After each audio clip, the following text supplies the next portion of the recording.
Hola hermanos, seguimos en la brecha y con esa música que acabamos de oír, triunfante, porque invita al triunfo, pero no el triunfo por el triunfo, sino porque nos anima, no a triunfar, sino a tener ánimo de hacer lo que debemos de hacer en esta vida que nos ha tocado vivir. Decíamos el otro día, me ejercito en perdonarme completamente. ¿Qué experimentos y efectos noto cuando realmente estoy perdonado y me perdono a mí mismo? Hablábamos de la penitencia, celebración penitencial y todo ese asunto que poco a poco llegará. Pues bien, ahora entramos en este 7 de julio, viernes del 2017, en la semana 8 del tiempo ordinario. Y que estamos en el ciclo A de la liturgia de la Iglesia Católica, y que es Mateo, en el capítulo también 9, que veíamos el otro día, de que Jesús había perdonado los pecados y le habían dicho blasfemo, y también que había curado a este paralítico y le dijo: levántate, coge tu camilla y vete a tu casa. Mateo 9:13 dice así el hombre: en aquel tiempo vio Jesús a un hombre llamado Mateo sentado al mostrador de los impuestos y le dijo: sígueme. Él se levantó y lo siguió, y estando en la mesa en casa de Mateo, muchos publicanos y pecadores que habían acudido se sentaron con Jesús y sus discípulos. Los fariseos, al verlo, preguntaron a los discípulos: ¿cómo es que vuestro maestro come con publicanos y pecadores? Jesús lo oyó y dijo muy claramente: no tienen necesidad de médicos los sanos, sino los enfermos. Anda, aprende lo que significa misericordia quiero y no sacrificios. Que no he venido a llamar a los justos, sino a los pecadores. Veamos, hablamos de pecados, del ego y dónde debemos de estar. ¿Y por qué nos vamos de lo que somos cada uno? En contra de la imagen que con frecuencia ha transmitido el catecismo, Jesús aparece en el Evangelio como un hombre provocativo y crítico de la religión, basado en la norma y en el mérito, por lo que resultó polémico y en lo que finalmente atrajo sobre sí la condena del poder religioso, que culminará en la cruz. Pero para sopresar de la autoridad religiosa, y aunque ello tampoco les hiciera modificar su postura, la suya era una provocación fundamentada, como pone de relieve la cita del profeta Oseas 6:6, una joya de sabiduría espiritual frente a la estrechez mezquina del ego religioso. El ego siempre. La institución religiosa suele marcar rígidamente la frontera entre los de dentro y los de fuera, los justos y los pecadores. Aunque no lo advierta, lo que pretende con ello es fortalecer su propia sensación de seguridad y de poder. El ego ve aumentar su seguridad cuando desaparece la discrepancia y, por el contrario, empieza a sentirse inseguro cuando observa la presencia de otras propuestas diferentes a la suya, que es el egoísmo.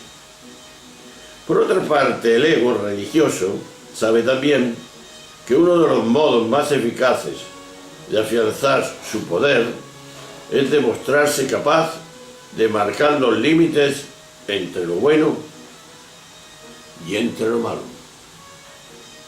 Resumiendo, en síntesis, decimos: la descalificación de los otros, sea quienes sean, nace siempre del miedo a lo diferente y, en último término, de la propia inseguridad del individuo. Porque, como escribía el físico Andrei Sájarov, que decía: la intolerancia es la angustia de no tener razón. Qué verdad, decía este seglar. La intolerancia, en cualquiera de sus formas, desconoce la misericordia y la bondad. Y por eso, la cita de Oseas, que hemos citado, que Jesús aporta, no puede ser más ajustada. Mientras que la religión excluyente, que marca fronteras rígidas entre lo de dentro y lo de fuera, se centra en los sacrificios, es decir, en la norma, el rito, y la espiritualidad reconoce siempre la primacía de la compasión y la misericordia. Y eso es precisamente lo que se observa en la práctica y en el mensaje de Jesús, que bien podría sintetizarse en esta expresión, que nos relata Lucas en el capítulo 6 del 36. Ser compasivos como mi Padre es compasivo. No hay otro camino, amigo, hermano. De ahí viene la gran pregunta. Advierto las diferencias entre el catecismo y el evangelio. Ahí está el quid de la cuestión. Hacemos más caso al catecismo, que son leyes dadas por los hombres, más que la autenticidad del evangelio, que es buena noticia y también sabiduría para todos. Veamos. Lo más notable que tiene este relato, que está en los tres sinópticos, es que Jesús asoció entre sus amigos y seguidores a personas de mala reputación. Y la gente sabía y comentaba que su relación con las malas compañías era cosa habitual y formaba parte de su vida. Por tanto, lo primero que queda patente en este episodio es que para Jesús era más importante acoger a la gente despreciada, que aparece como un hombre intachable. La pregunta viene muy al tanto. ¿A qué le concedía Jesús más valor en esta vida que nosotros no concedemos? Sin duda alguna, para Jesús era más valioso estar cerca de los excluidos que su propia fama y su propio éxito.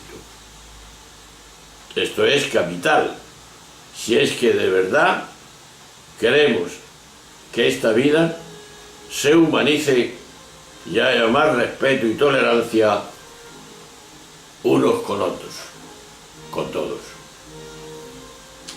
Pero en nuestro interior nos preguntamos como siempre, como hacen los niños, papá, ¿esto por qué? Esto porque no entiende. Preguntando se va aclarando la situación. Por eso siempre tenemos que estar al loro, de no tragarnos las bolas que nos tragamos a través de la televisión y compañía. Y hay que ser críticos ante todo, para que no nos traguemos lo que no podemos digerir. Pero, ¿quién era este Mateo? ¿Cuál era su vida? ¿Quién era Mateo? Era un publicano, o sea, el encargado de cobrar los impuestos. Es decir, era el que regulaba los derechos sobre mercancías transportadas. Los recaudadores, como él, se comprometían a ingresar una determinada cantidad. Y lo que superaba tal cantidad era lo que los recaudadores ganaban. O sea, eran individuos que ganaban su sueldo a base de robar, o sea, cobrar más de lo debido. Si no, no cogían un real. Además, los impuestos servían a la clase gobernante del imperio, según Tácito y Josefo. Y así garantizaban el confortable éxito de vida de la élite, que se permitía sus lujos, su alto nivel de vida y sus muchos caprichos. De ahí que estos publicanos eran gente despreciada, como lo eran los mendigos, los ladrones, los extorsionistas, los dueños de prostíbulos y los funcionarios corruptos, como pasa ahora. Pero vayamos a más. Y por último, por todo esto se comprende la protesta de los observantes fariseos. Y el relato cierra el episodio con la afirmación del profeta: misericordia quiero y no sacrificios, dijo Oseas 6:6. El profeta afirma la misericordia en el set y rechaza el culto ritual. Es la fidelidad a la alianza con Dios lo que arregla el mundo y nos salva. Por eso es lo que nos cambia a nosotros mismos. Las ceremoniales no nos sacan del abismo de la inhumanidad, de ser inhumanos, que genera desprecio al otro. Entonces, ¿dónde está la solución?